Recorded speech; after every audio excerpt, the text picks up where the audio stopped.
With the days counting down until the first round matches of the 2025 U.S. Open at the Billie Jean King National Tennis Center, tennis fans at Citadel and Citadel Securities filled the room for another slice of Citadel. A keen set of Citadel eyes might have been able to see center court at Arthur Ashe Stadium from their perch high above Manhattan at the Citadel Conference Center. A slice of Citadel, a cross-section of the traders, analysts, engineers, and other experts who comprise the two firms founded by Ken Griffin, Citadel and Citadel Securities.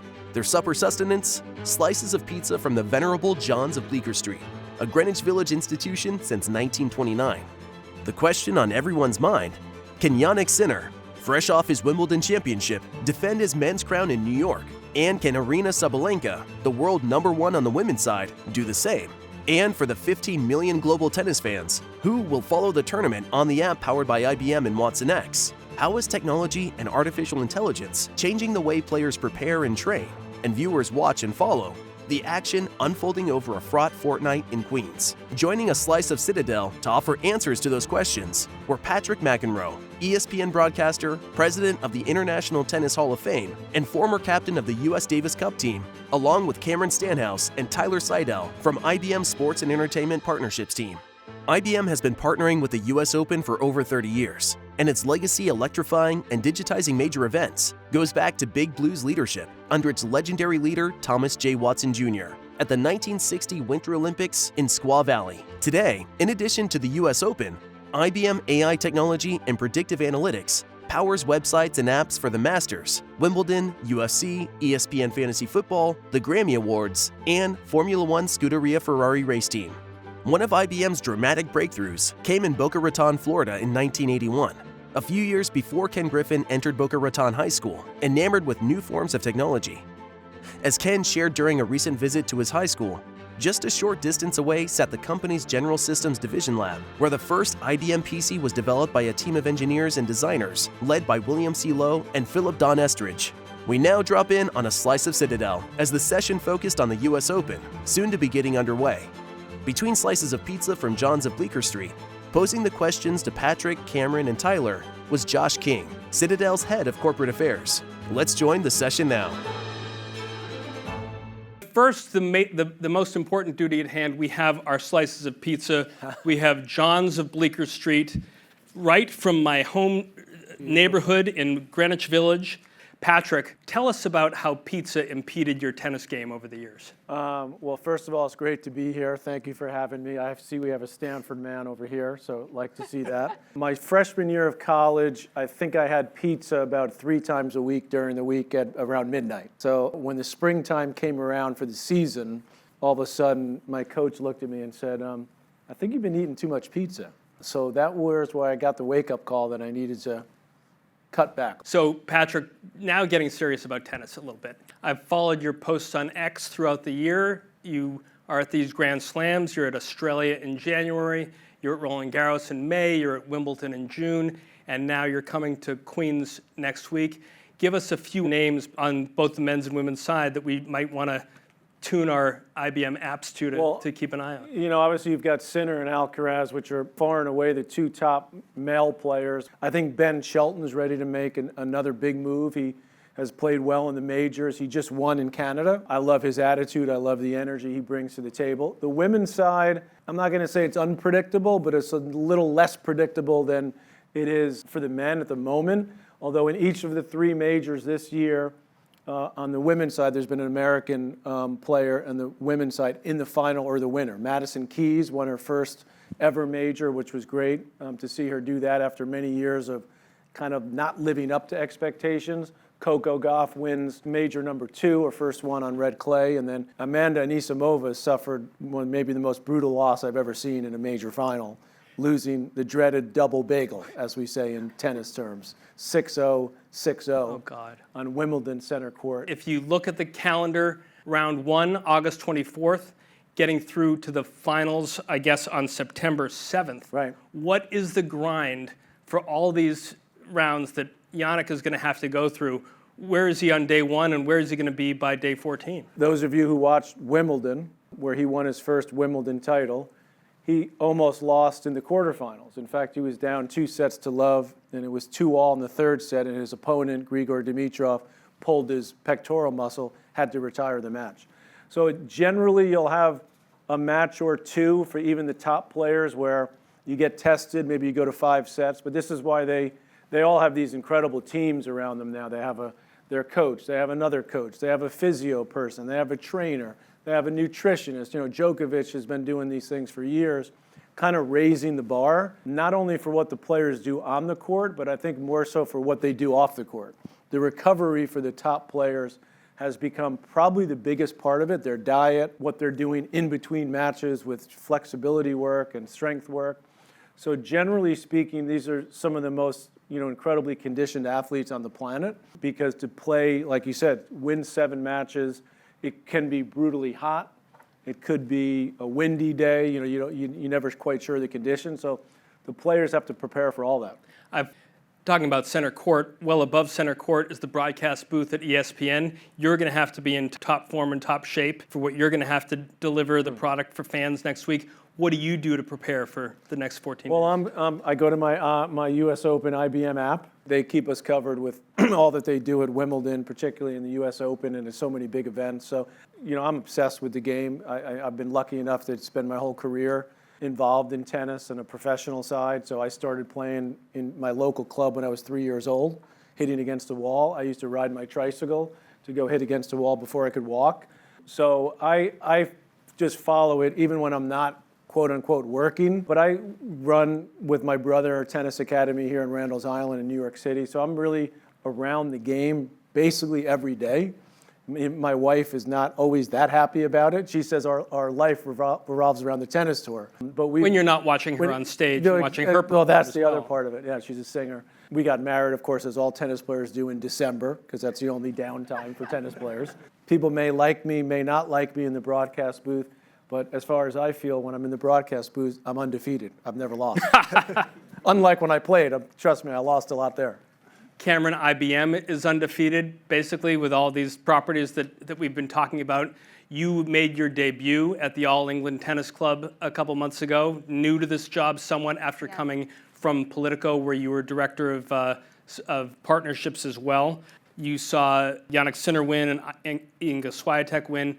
What was your first experience at Wimbledon like? What learning from London are you going to bring back to New York next week? Well, first of all, can I just do a shameless plug? Will everybody take out their phone really fast? Because you can't know what we're talking about unless you have the app downloaded. So download the US Open app. My experience at Wimbledon was my first, as you said, tennis, I'd say, arrangement, although we sponsor a lot of sports, as you guys already saw. So my first weekend was the UFC 320 fight, and then I was on a plane to go see some stuff for Ferrari. So I was deeply ingrained in all of our sports activities, basically from day one. But what I saw was truly IBM's integration and how we work with partners. So I think one of the things that makes our partnerships so unique is that we don't view them as a sponsorship. We're not in the business of slapping a logo on something. It's truly about what's that year-round integration and continual conversation that we're having. So Wimbledon, I was surprised to see, we actually have an office at the All England Lawn and Tennis Club where we have a team of people that sit year-round talking about digital transformation and ideating around what the new features we're going to have in the app. And so Tyler's one of the incredible members of our team that work on that on the US side. But it was truly understanding the depth of the partnership. And then my favorite part of Wimbledon is if you ever get a chance to go on the behind the scenes tour, you go to something called the Bunker, which is essentially 3 rooms of people full wearing IBM polos, sitting side by side, going all over every single stat, every single thing that's coming in, making sure that the feeds are up live, that we have 100% runtime, that nothing's going down. And so just the partnership that we have with these brands was something that was so surprising and also so exciting. And one of the things I'm looking forward to seeing translate to the What US are you actually trying to do as you digitize for the fan experience? Yeah, I think across the board, we approach all of our partnerships and how we're digitizing them the same way we would a commercial business partner, so it's no different. we're, one, looking at what the goals and strategy are going to be, and then two, we partner again side by side to design, develop, and deliver world-class digital experiences. And I think one of the things that's so great about all of our partnerships, the ones we've had for 30 plus years, is there's always a nod to history and legacy in everything that they do, but we're still taking it to the next level. So at Wimbledon, they still create, there's the live scoreboard that people are changing and constantly, right? But you can go into the app and you can see exactly what's happening and know, connect with Match Chat and do live updates of what's going on. So it's really, again, that sustained partnership, but always combining legacy with looking towards the future. Talking about combining legacy and looking toward the future, Tyler, you were overseeing the digital experience at Accenture before you came over to IBM 6 years ago to work on the technology program for the sports and entertainment partnerships. I'm curious, from F1 to golf to tennis, how have you seen technology evolve in such a relatively short amount of time? It's definitely evolved, and I think especially over the last few years. I mean, just look at a year or two ago with ChatGPT or OpenAI, and just the way we work, the way we interact with these kind of technologies. AI has been around there for years. We've been on journey. We've been on a long journey. We've been doing AI for many years as a company, but it really didn't become trendy and become at the forefront until the last few years. And now my role and my team's role is how do we bring great fan experiences using AI and being able to surface up the data in ways that fans understand and actually can interact with it and that they're becoming more and more comfortable with. All right, we're going to dive into the US Open now. So, Patrick, what makes the US Open so special? And in your case, growing up in Douglaston, how did the energy from that tournament shape your competitive ethos as a player? Yeah, great questions. Actually, when I was a kid, I first went to Forest Hills, where the old West Side Tennis Club, which is where most of you are much younger than I am, probably never heard of. And it was like kind of just a nice old-fashioned tennis club in the middle of Forest Hills. And that's where the US Open was played until the late 70s. So I actually first went there as a youngster watching there.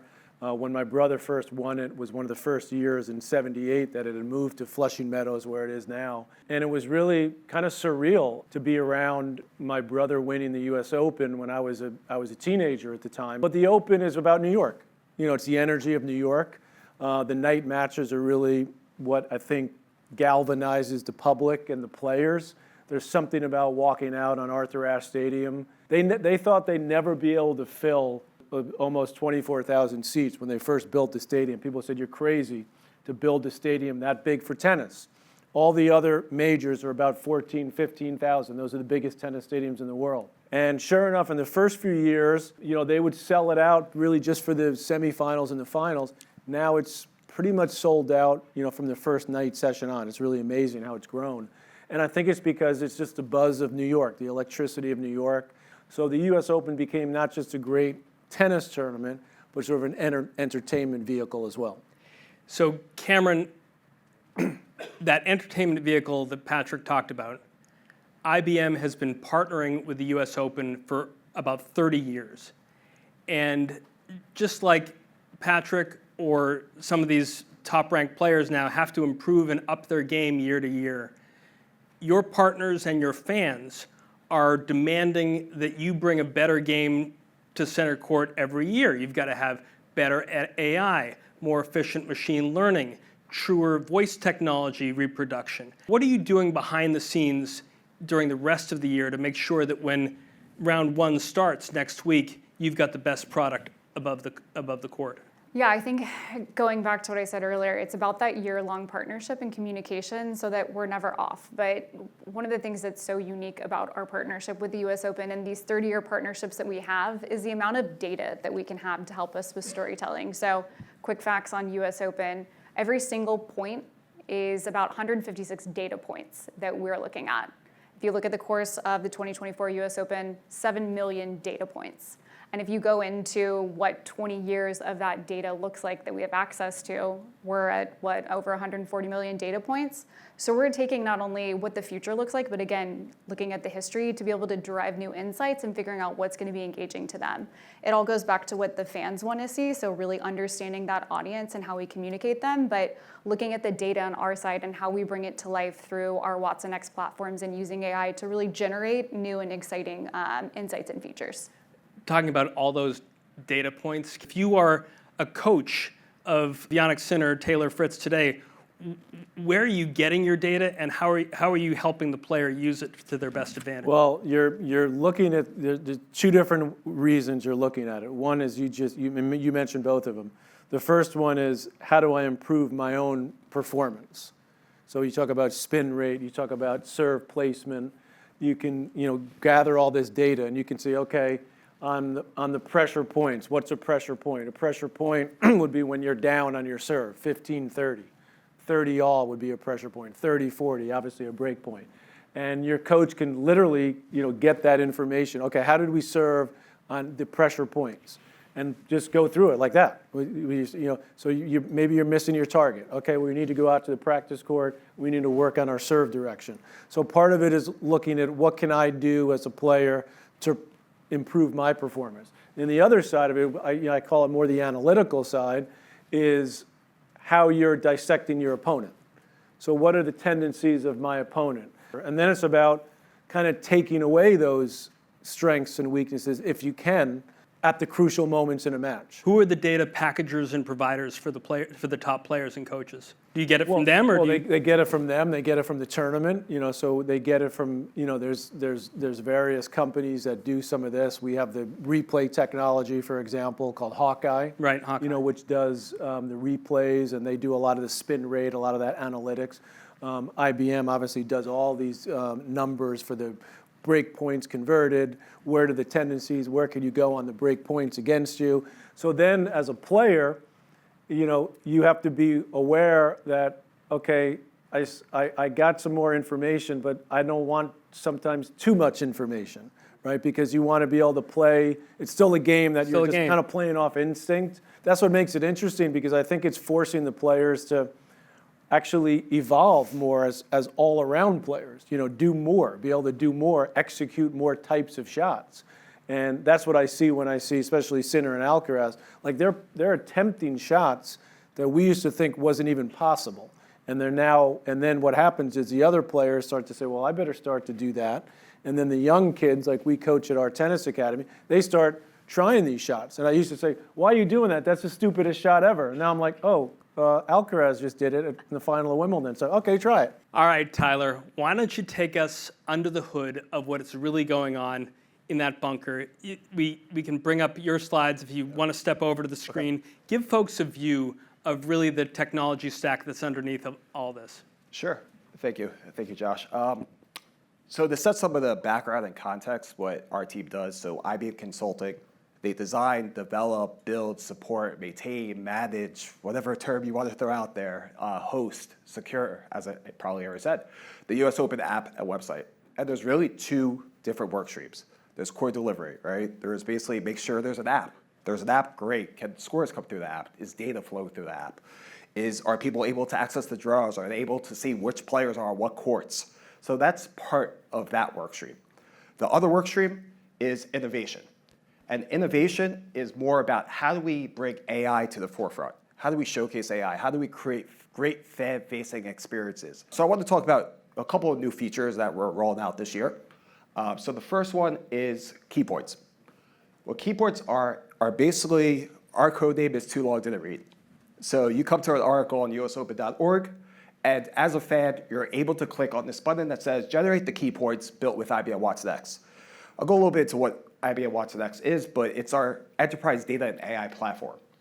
So fans are able to get short, concise bullet snippets about that article. So we're able to create content using generative AI and able to give fans how they want to consume that content. Do they want to read it long form, or here's another option, short form. And then the next feature we actually introduced at Wimbledon, but we're also rolling it out for the US Open. This is using Watson X Orchestrate, and it's a way to interact and ask questions and really dive deep into that data. So you can ask preemptive prompts. You could ask, what's the likelihood to win? You can also ask, what's their head-to-head? How many aces does this player have? Or you can write your own questions. You can ask how to pronounce this Swedish player's last name, and it will give you that response back. Then next, I'm going to talk about is live likelihood to win. So in 2021, so we've been doing this for about 4 years now, we did a pre-match likelihood to win. What the likelihood to win takes into account is recent performance. momentum? How is that player playing coming into the US Open? How are they playing throughout the US Open? Because the rankings for the WTA and ATP, it's a rolling average of 52 weeks. So if you're a player and you're playing really, really well in January, but you're not playing well now, your ranking might not really reflect that. So we wanted to really figure out what projection can we make about who might upset this match or who might win this match based on all the recent performance and data. So it analyzes all the hard data or the hard stats that Patrick mentioned, spin rate, serve speed, win percentages. But it also analyzes maybe what Patrick says on air or what he writes an article about, because we're able to understand natural language and understand unstructured data. So we understand trusted sources, and we're able to analyze that and come up with a projection score. This year, we're introducing live likelihood to it. So it's going to update after every single point, and you can follow along within IBM Slam Tracker, which is the premier scoring application on the app. So Patrick, Tyler has just shown us the present and the future of tennis. As we wrap up, before we get to everyone's questions, let's take just a minute to walk back into the past of this great game. In your capacity as president of the International Tennis Hall of Fame, next week you're going to preside over the induction of the class of 2025, the legendary Maria Sharapova and the Bryan brothers, Bob and Mike. I talked with your predecessor, Stan Smith, on my podcast a couple of years ago, got a sense of what the hall is all about. But what's special about this class of inductees, and more broadly, what is the experience today of going to the hall in Newport? We've got the old traditional grass courts. They're in great, pristine condition. There's a beautiful museum that's open 365 days a year to the public, which we just did a big renovation on. So actually has a lot more digital technology now there, in addition to the stuff I love, the old rackets and the old outfits. And we have an area that has all the cans of tennis balls from all over the world, in the last 100 years. So it's really a cool place to visit. But the induction is what it's all about. The ultimate honor in tennis is what we call it. And, Sharapova, an amazing career, winning Wimbledon as a 17-year-old, beating Serena Williams in the final. And then Serena took it out on her for the rest of their careers. And then she won all, 4 other majors throughout her career. And then the Bryan brothers, who I know very well, they also went to Stanford, played on the Davis Cup team when I was a captain for many years, are identical twins, for those of you that don't know. One's a lefty, one's a righty, and they have an amazing history. They used to play in all the junior tournaments in Southern California where they grew up. Both their parents were tennis instructors, and their parents, when they would get to the finals of the singles, which they did often as young kids, one of them would not play. So they never play each other. They'd let one win by default, and then the next time the other one would win.